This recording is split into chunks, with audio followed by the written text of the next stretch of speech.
罗马尼亚位于东南欧巴尔干半岛的东北部，国土面积238391平方公里，是东南欧面积最大的国家。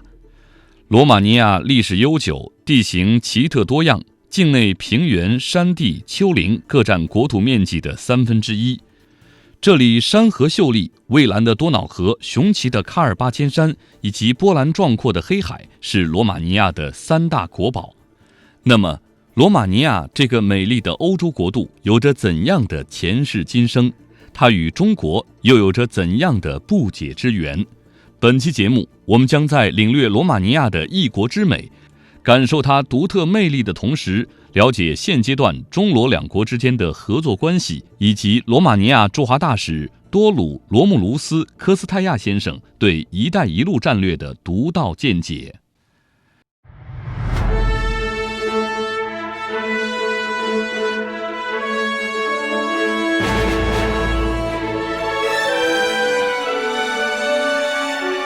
罗马尼亚位于东南欧巴尔干半岛的东北部，在拉丁语中，罗马尼亚指的是罗马人的国家。在这里，多瑙河穿流而过，喀尔巴阡山绵亘千里。在老城区，古建筑群保存完好，置身其中，仿佛回到了中古世纪的欧洲王国。罗马尼亚人的祖先是达契亚人，自古以来就居住在这片土地上。公元前70年，布雷比斯塔建立了第一个独立的中央集权国家达契亚国。公元106年被罗马帝国征服，成为罗马帝国的一个省。随后，达契亚人与罗马人混居，语言、信仰、习惯、传统等方面逐渐融合，形成了罗马尼亚民族。1918年12月24日，特兰西瓦尼亚公国与罗马尼亚王国合并，罗马尼亚正式统一。罗马尼亚与中国的联系也颇为悠久，早在清康熙时期，罗马尼亚就曾出使中国。Well, indeed, maps are fascinating, aren't they? And particularly ever since the initiative of the Belt and Road was launched almost 3 years ago now, it has triggered looking at maps became even more interesting. Indeed, ancient maps talk about that. At the same time, we don't live in ancient times. Things have changed quite a lot, I guess. What has not changed, though, is the desire and readiness of various peoples of coming together, of interacting, of exchanging goods, ideas, people, thoughts, whatever. So starting from that, we in Romania are quite pleased to note that sometimes by the end of the 17th century, we had a dignitary who came to China during the reign of Emperor Kangxi, late 17th century, with a mission. It was a mission, a trade mission, and diplomatic mission at the same time. When he came back, he stayed quite long around here, somewhere in the northeastern part of China. And when he went back, he wrote a book that was a bestseller, so to speak, on his journey to China. And this was the title, Notes of My Journeys to China. So basically, among the first information that were available to the Romanians go back 300 years ago. Now, since those times, a lot of things happened, of course, and now, if we look at the modern times, we are quite pleased to note that Romania is one of the first countries that recognized the People's Republic of China in 1949. Before that, by the end of the 19th century, first letters were exchanged between the King of Romania and the Emperor of China. The King of Romania notified Romania's independence to the Emperor, and the Emperor replied, wishing the Romanian people good luck and full development, successful development with its independence.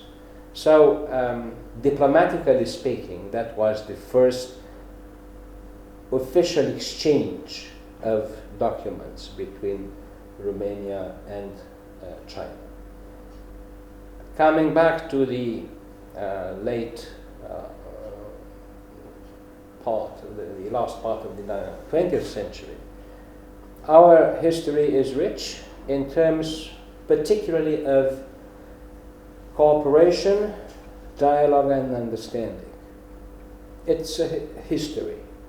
It is something that is on the record, that there was a time when Romania had a privileged relation with China, and particularly in the late 50s, 60s, 70s, and on until middle of 80s.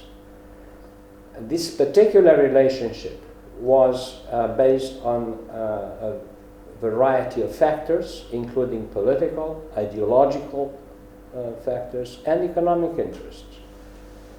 We are quite proud to recall that at one moment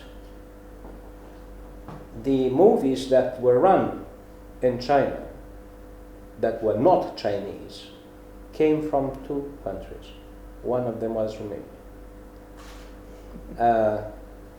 The elder generation, some people around my age, would remember, for instance, that very old classic movies, including black and white movies, that were Romanian. And many of them would also remember that the first modern furniture they bought was made in Romania. There was a time when among the first workshops that produced refrigerators were set up by Romanians. So we have this kind of memory in our relationship that makes us closer, both Chinese and Romanians alike. We are also very, and we are very happy to recall that there were many Chinese who worked in Romania, trained in Romania, in various fields, including trained by work. They worked on various projects and trained alongside with their Romanian counterparts and experts. One of them was an engineer in power, electric power, whose name was Zhang Jiemin. He later on became president. True. And he speaks Romanian. Oh, that's interesting. Of course, we are extremely happy and honored by the president, by his memories, and he recalls them. We also have other high-level dignitaries who recall very fondly their years when they were younger and visited Romania quite a lot of times. Now, these days, when we live both in Romania and in China, the consequences of great changes that have occurred in our countries, our relationship has reached a new level for some time now. It includes a very intense political dialogue. It is based on a solid economic cooperation, two-way cooperation, and very active people-to-people relationship.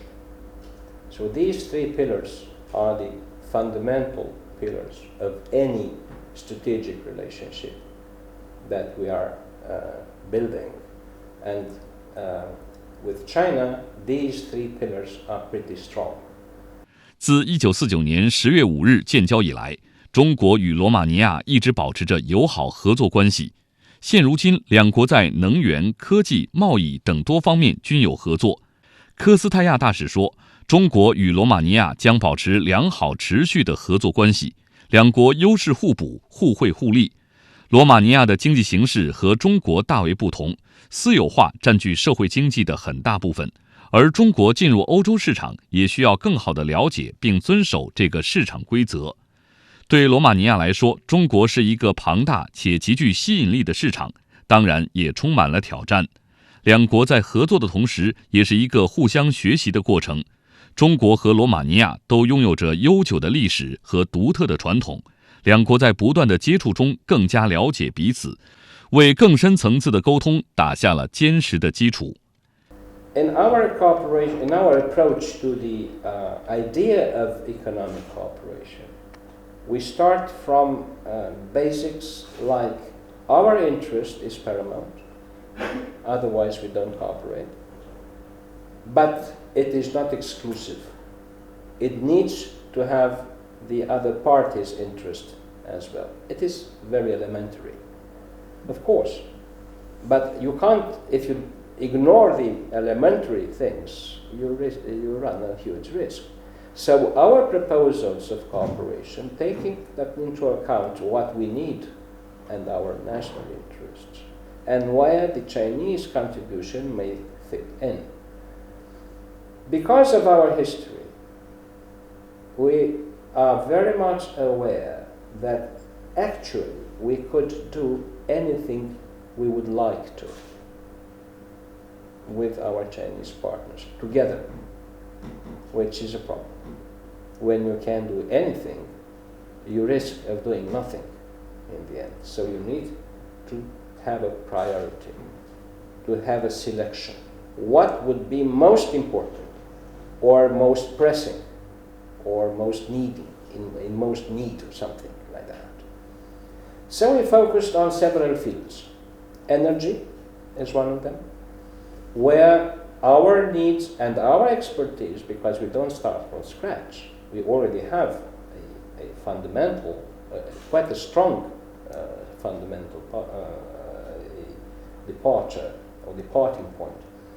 And we have an infrastructure which is quite strong. We need to upgrade it. We need to develop it. We need to modernize it. We need to make it more green. And we've started ever since our revolution in 1989, and particularly after we joined the EU, we embarked on a huge program of having all these things done. They need a lot of money, they need a lot of technology, they need expertise. We have a little bit of both, or of all these things, but not enough. So we cooperate with China as well, because we also have cooperations with others, a normal thing. So we found out that energy is a domain, a field of interest of both Romania and China. Now in energy you have conventional energy, traditional energy, or you have non-conventional energy, renewable energy. We have opened up projects of solar and wind energy with Chinese companies. And we have also two major projects, one in nuclear energy and the other one on coal. All put together, they amount to around 5 to 6 billion US dollars for the next 3 to 5 years. Negotiations are very much advanced. We think that rather sooner than later, the first shovel will be on the ground, so to speak. We found here mutual interest. For us, because we have an issue with energy. We need that, but we also are able to export energy to the area, to others that are in need of that and do not have the resources. We do have the resources. And we have our technology. Then the Chinese friends have their own technology and they have the resources. So we match these things. Another field is IT. Romania is very strong, particularly in the software. The Romanian IT school is famous, including with the very big names like Microsoft, or in Silicon Valley or elsewhere. Particularly, as I said, in the software component. We have an idea that we may match our software capability with the Chinese hardware capability. Maybe. We don't know. But we are looking to it, and the people meet and look at that. Of course, let me make a footnote. We keep in mind, again, an obvious thing. Our economy is somehow different from the Chinese economy because it is different. Our exports, for instance, are totally privatized. We do not have state-owned companies that make exports, unlike our Chinese friends.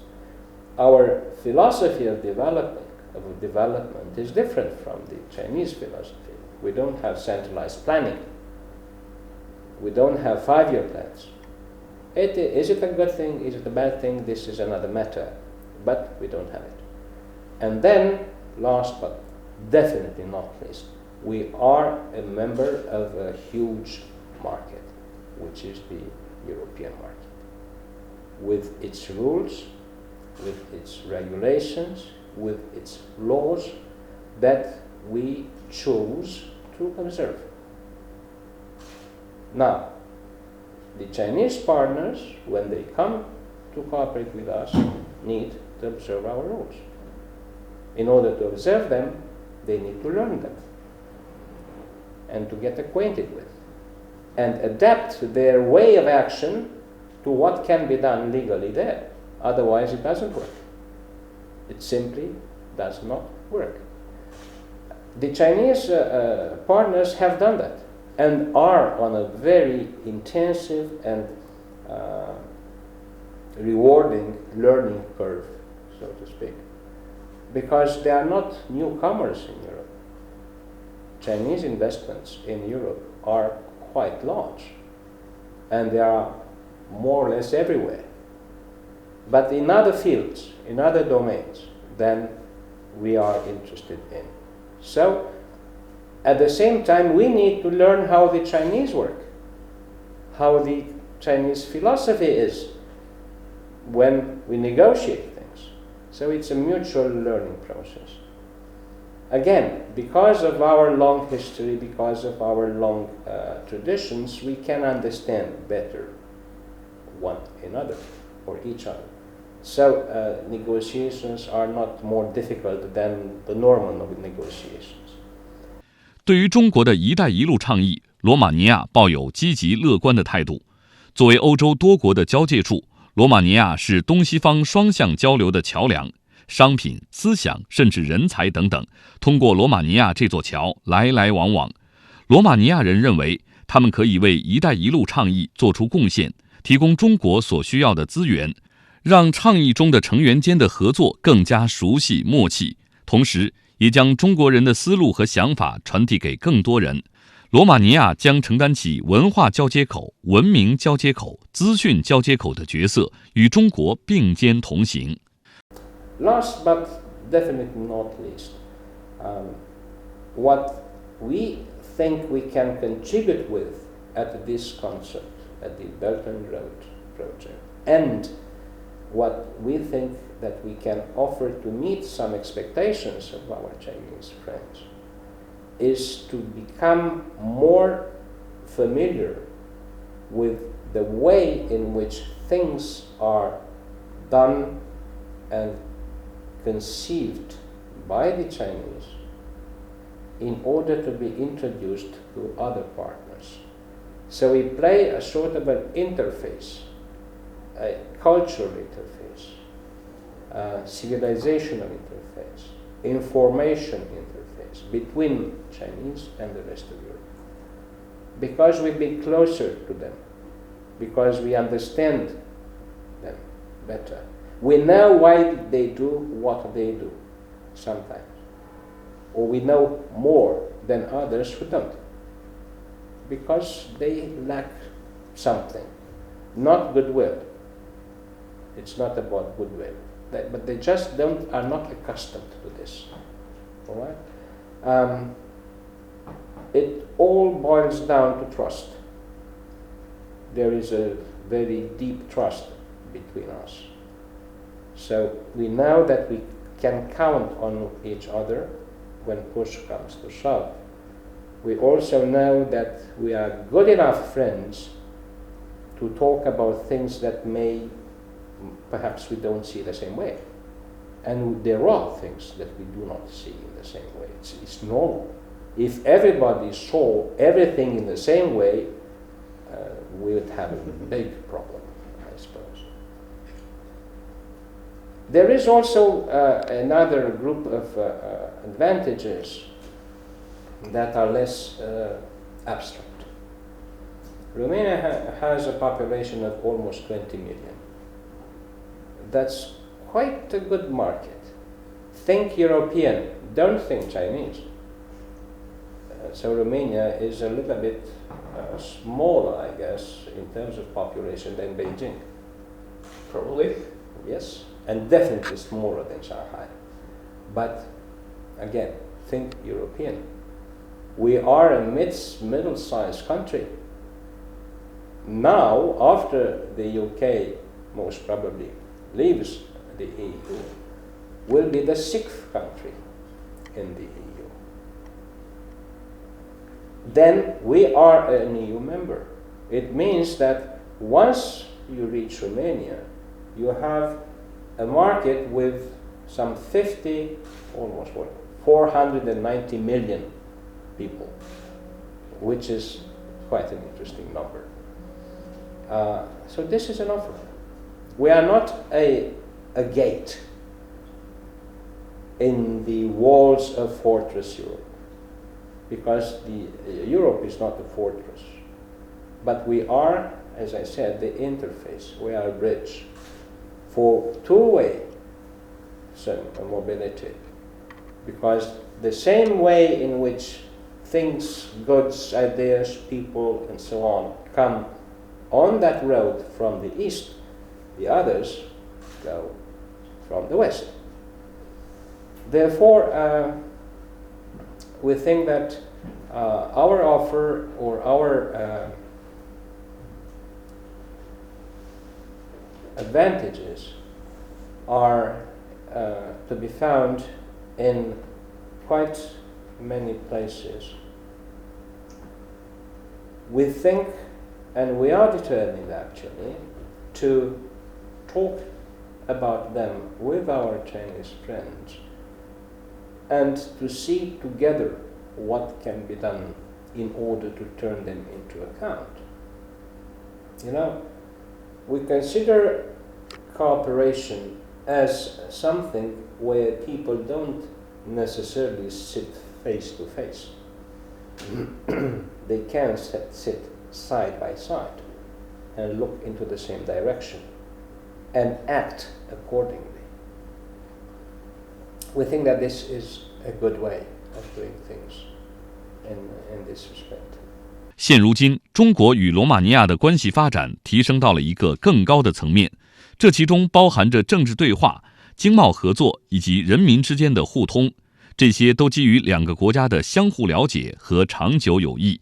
未来也许难以预料，但科斯泰亚大使说，有一点他可以确定，那就是中国和罗马尼亚之间会有更多的交流与合作，代替误解与争吵。他相信，将来我们一定能学会如何让两国更好的合作。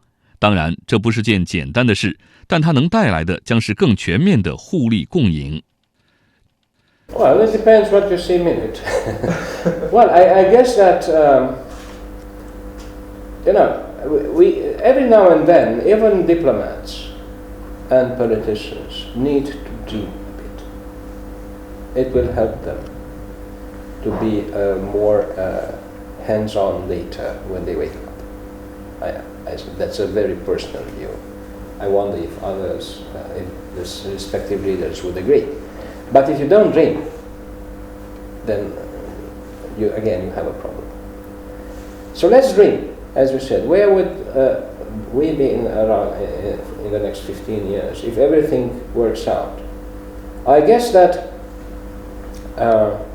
one issue that we would have definitely gained will be more readiness of talking instead of fighting, instead of arguing, right, of cooperation, because you would have learned how to do things together. It won't be easy, definitely, but then if things were easy, perhaps they won't be worth doing. Therefore, this development of cooperation readiness will have longer term effects than mere exchanging of goods. Another effect would be that, for instance, in manufacturing capacities or capabilities, we would learn that it is more worth to cooperate than to compete. Instead of fighting for a piece of market, for the same piece of market, you may develop that market by working together and helping the buyers as well, by putting together your abilities. This is a bit idealistic, I agree. But if the end result is better for everybody, why not?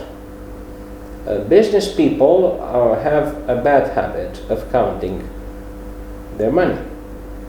Well, if those money are more, why should they refrain from following those money, or from chasing those money rather? Last but not least, I think that in 15 years' time, if everything goes well, we may have discovered by then that international relationship may be conceived more profitably if they are based on less suspicion. If we build our relationship by being aware that there is a danger there, but what about the risk? What about this? What about that? Then you don't unleash your potential. Of course, you cannot do that at the peril of your own security. But if you work more, perhaps those dangers to the security, your security, will lessen, maybe. Or if they are common, if they are the same, they can be tackled together. But this is perhaps after 30 years. 近年来，中国和罗马尼亚两国关系保持着健康稳定的发展，双方高层领导交流频繁，各领域合作扎实推进，日益丰富全面友好伙伴关系内涵。双方不仅大力发展在经济贸易等方面的合作，文化、科技、教育上的交流与合作也更加密切。建交67年来，两国签署了大量合作协定，为双方交流奠定了牢固的基础。而现在，中国和罗马尼亚将在“一带一路”倡议下进行更加深入的合作，为两国未来的发展补充了更多的新鲜元素。虽然两国地理距离遥远，但两国人民的心却并不遥远。正如科斯泰亚大使所说，合作并不一定要面对面，也可以是肩并肩，向同个方向，向着更加美好的未来携手前行。